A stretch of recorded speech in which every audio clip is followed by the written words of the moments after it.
마늘을 한번 씻었어요. 가볍게. 얘를 잘 가릴 거예요.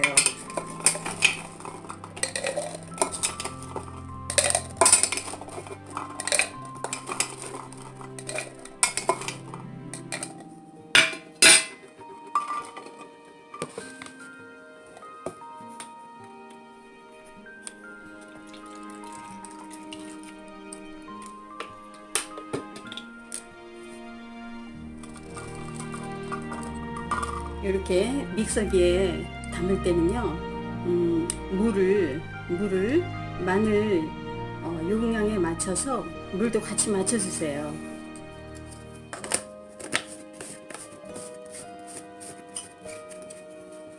이렇게 해서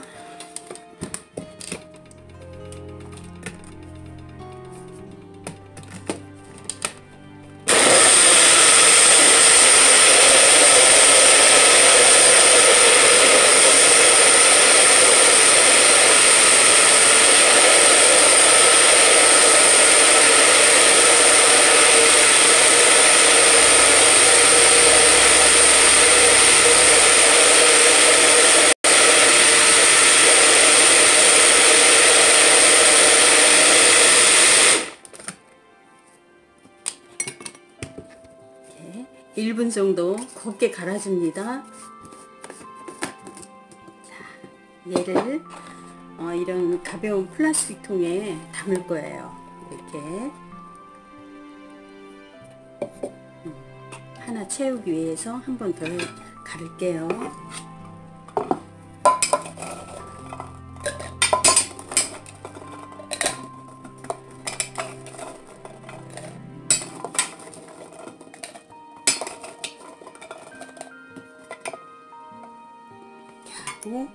물은 마늘하고 거의 똑같게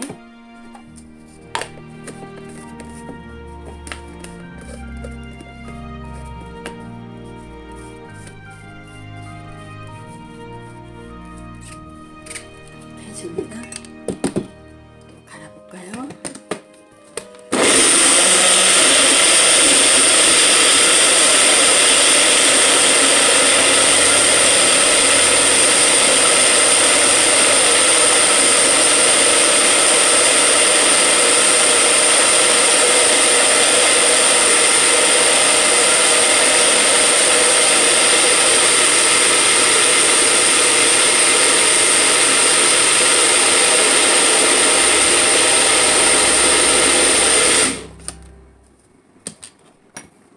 이렇게 1분 정도만 곱게 갈아줍니다. 자, 그리고 다시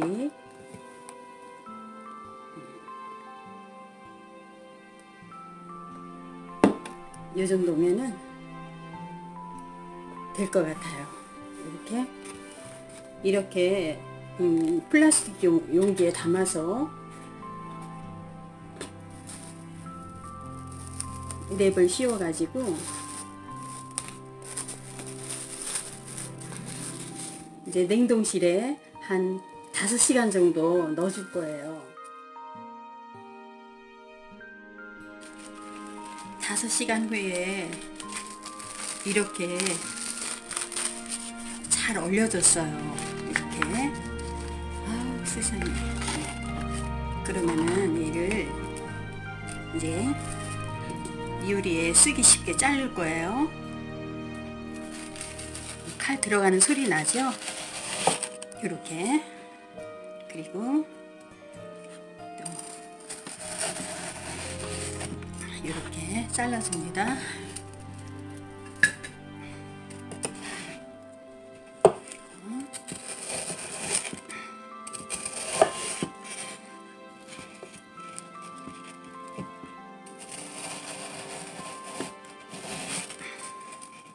이렇게 쓰기 좋게 큐브로 이렇게 잘라주면요, 큰 거는 찌개나 좀 많이 들어가는데 사용하시고요, 또 이렇게 작은 거는 나물 무침이나 작게 들어가는 곳에 사용해 주세요. 그래서 사이즈를 좀 다르게 자릅니다.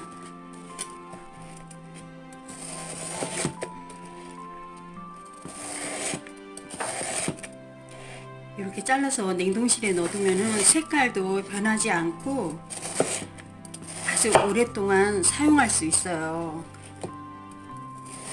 요리 하실 때마다 마늘을 조금씩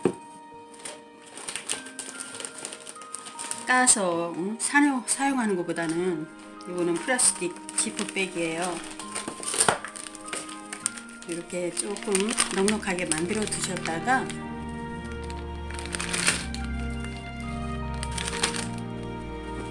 그때그때 한 큐빗씩 꺼내서 사용합니다. 자, 이렇게 또 하나 더 할까요?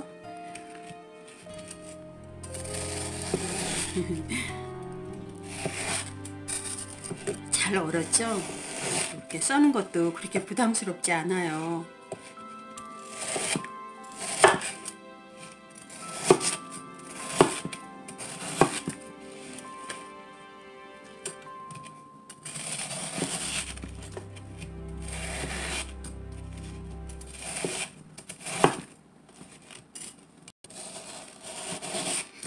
이렇게 하면은 한 달이 넘도록 뭐 마늘 까고 그런 수고 없이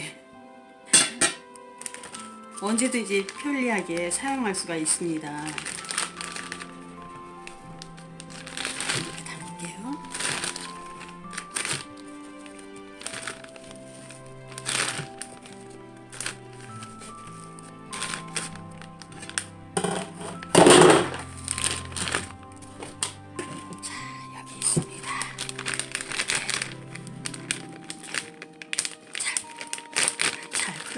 틀어서 해두시고